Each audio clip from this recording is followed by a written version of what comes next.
مجھے یقین ہے کہ اس قوم کے اندر اللہ تعالیٰ نے اتنی استعداد بخشی ہے، اتنی قوت بخشی ہے آپ میں کہ جس کا حد و حساب نہیں، اور اگر آپ اس کو کنورٹ کر دیں، چینلائز کر دیں شبانہ روز محنت میں، تو خدا کی قسم پاکستان چند سالوں میں اس جو ہمارا مشکل اس کو بھی بہت پیچھے چھوڑ کر آگے نکل جائے گا۔ ابھی 4 دن پہلے سعودی عرب کا ڈیلیگیشن آیا، $1.2 بلین کی تیل کی انہوں نے ہمیں فیسلٹی دی۔ کاش کہ یہ ہم سرمایہ کاری کریں، مگر ان کو وہ ماحول ملے گا تو، اور ماحول انشاءاللہ مہیا کرنے کے لیے ہم دن رات کوشش کر رہے ہیں۔ 12% پر یہاں پر آپ کا پالیسی ریٹ آ گیا ہے، کائبور 11% پہ آ چکا ہے، تو یہ کوئی معمولی بات نہیں کہ 100% آپ کی پالیسی ریٹ نیچے آیا ہے۔ پاکستان نے 1 سال میں اندھیرے سالے کا سفر کیا، معاشی ترقی کا سفر اجتماعی کوششوں اور شبانہ روز محنت کا نتیجہ ہے۔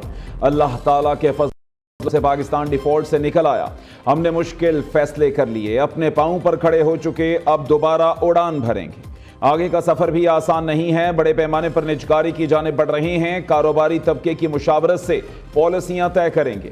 حکومت کا کام کاروبار کرنا نہیں، پالیسی بنانا ہے۔ میرا بس چلے تو فوری طور پر 15% ٹیکس ختم کر دوں۔ وزیر اعظم شہباز شریف کا حکومت کا 1 سال مکمل ہونے پر اسلام آباد میں تعمیر و ترقی کی تقریب سے خطاب۔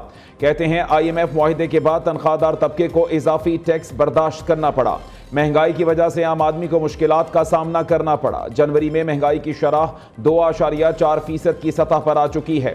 ملک میں دوبارہ دہشت گردی کی لہر کیوں آ رہی ہے، اس کا جواب دینا ہوگا۔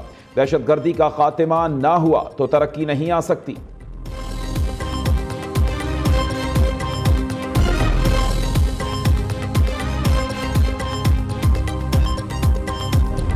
یہ جو پچھلے 12 مہینے میں جو معاشی استحکام آیا ہے، اس کے سارے اشاریے جو ہیں وہ آپ کے سامنے ہیں۔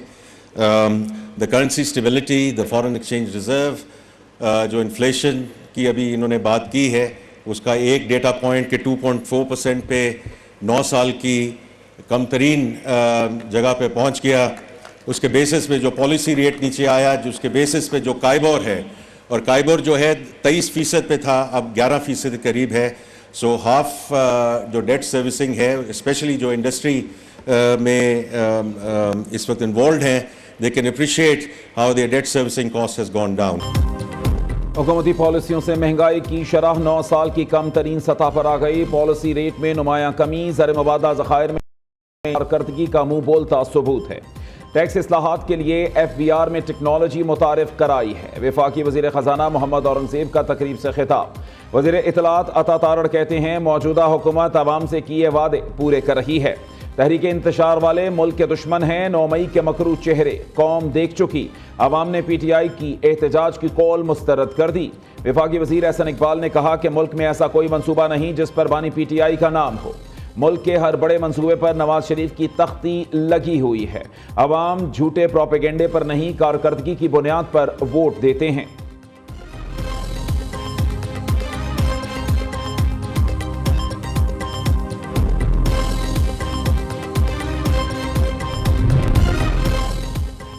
الحمدللہ، وزیر اعلیٰ پنجاب کا انتخابات کے انعقاد کا 1 سال مکمل ہونے پر اظہار تشکر۔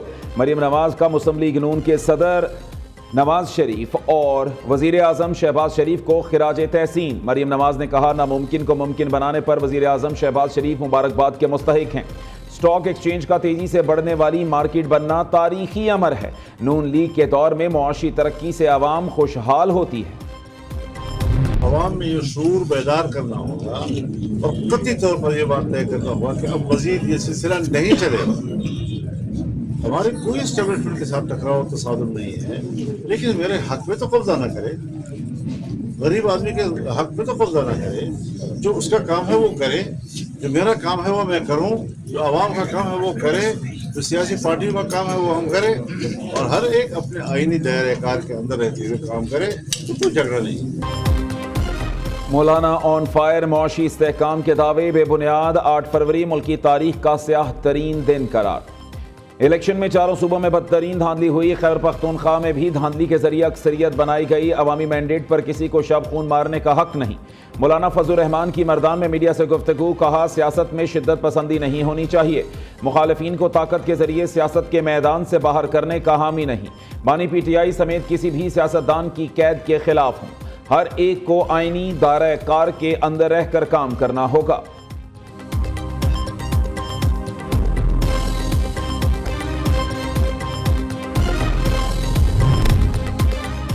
دو ہزار چوبیس کے الیکشن میں مبینہ دھاندلی. اپوزیشن جماعتوں نے 8 فروری کا دن یوم سیاہ کے طور پر منایا. مبینہ دھاندلی کے خلاف مختلف شہروں میں پی ٹی آئی کے مظاہرے. پنجاب میں دفعہ 144، بلوچستان میں بھی دفعہ 144 نافذ.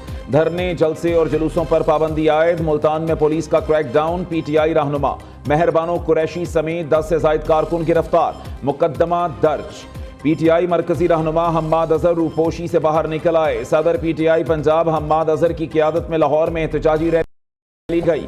چمن میں پشتونخوا میپ، تحریک انصاف اور عوامی نیشنل پارٹی کا مظاہرہ.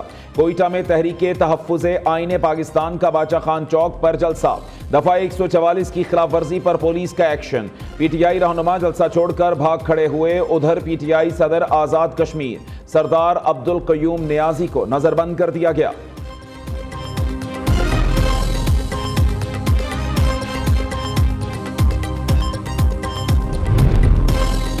ملک سیاسی بانی غیر نہیں چل سکتی.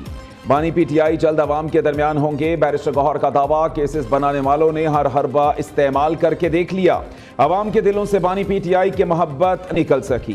بانی پی ٹی آئی نے ملک اور جمہوریت کی خاطر مذاکرات کیے. فوج اور عوام کے درمیان خلیج نہیں بڑھنی چاہیے. چیئرمین پی ٹی آئی کا ثوابی جلسے سے خطاب. وزیر اعلیٰ خیبر پختونخوا علی امین گنڈاپور نے کہا نظریہ مر سکتا ہے نہ ختم ہو سکتا ہے. پارلیمنٹ میں بیٹھ کر بھی تم ہار گئے. نفرتیں بڑھائیں گے تو پاکستان کا نقصان ہوگا.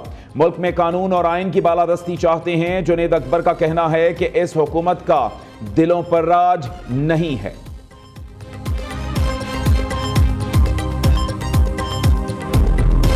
پی ٹی آئی نے جو ہے سلسلہ شروع کرنے کا اعلان کیا ہے کہ احتجاجی جلسے اور احتجاجی اجتماعات جو ہیں کل میرا خیال ہے ان کا پہلا جلسہ ہے کے پی میں. اور کوئی پلان جو ہے 18 یا 19 فروری کو چیمپئنز ٹرافی کا جس دن شروعات ہیں اس دن بھی انہوں نے کوئی کرنے کا پروگرام بنایا ہے. میں نے ایک ٹویٹ کے ذریعے کل اس چیز کی طرف نشاندہی کی تھی کہ جب بھی کوئی ایسا موقع آتا ہے کہ پاکستان کی عزت میں بین الاقوامی سطح کے اوپر جو ہے عزت میں اضافہ، پاکستان کے لیے کوئی قابل فخر جو ہے ایونٹ سامنے آتا ہے. 9 مئی یا 26 نومبر دہرانے کی اجازت نہیں دی جائے گی. 26 نومبر کو بھی سرکاری ملازمین کو احتجاج میں لایا گیا. پی ٹی آئی مذاکرات کھیل رہی تھی. تحریک انصاف اپنے ورکرز کو دلاسے دیتی ہے. وزیر دفاع خواجہ آصف کی پریس کانفرنس. کہا گنڈاپور کا بیان ہے ان کے 99% مطالبات منظور ہو گئے تو پھر احتجاج کس بات کا. ایک ہنگامہ تھا. ٹرمپ آئے گا تو بانی پی ٹی آئی باہر آ جائیں گے. ٹرمپ تو آ گیا مگر ان کا کچھ نہیں بنا. 1 سال میں شرح سود اور مہنگائی کم ہوئی. بجلی کے نرخ مزید کم ہوں گے.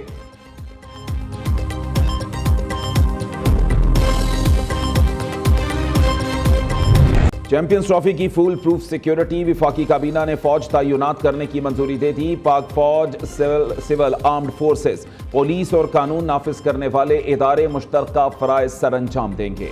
پی سی بی، پنجاب اور سندھ حکومت کی درخواست پر سیکیورٹی کی منظوری دی گئی. چیمپئنز ٹرافی میں شریک ٹیموں کو صدارتی لیول کی سیکیورٹی فراہم کی جائے گی.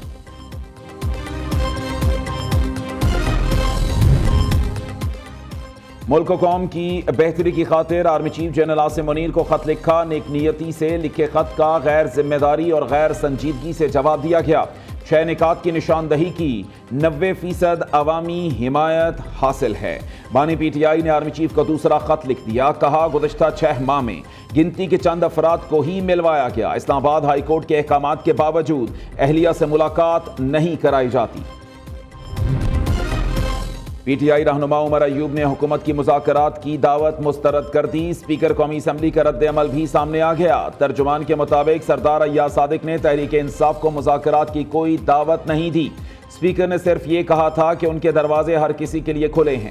مذاکرات کی باضابطہ دعوت تب دی جائے گی جب حکومت یا اپوزیشن ان سے درخواست کرے گی.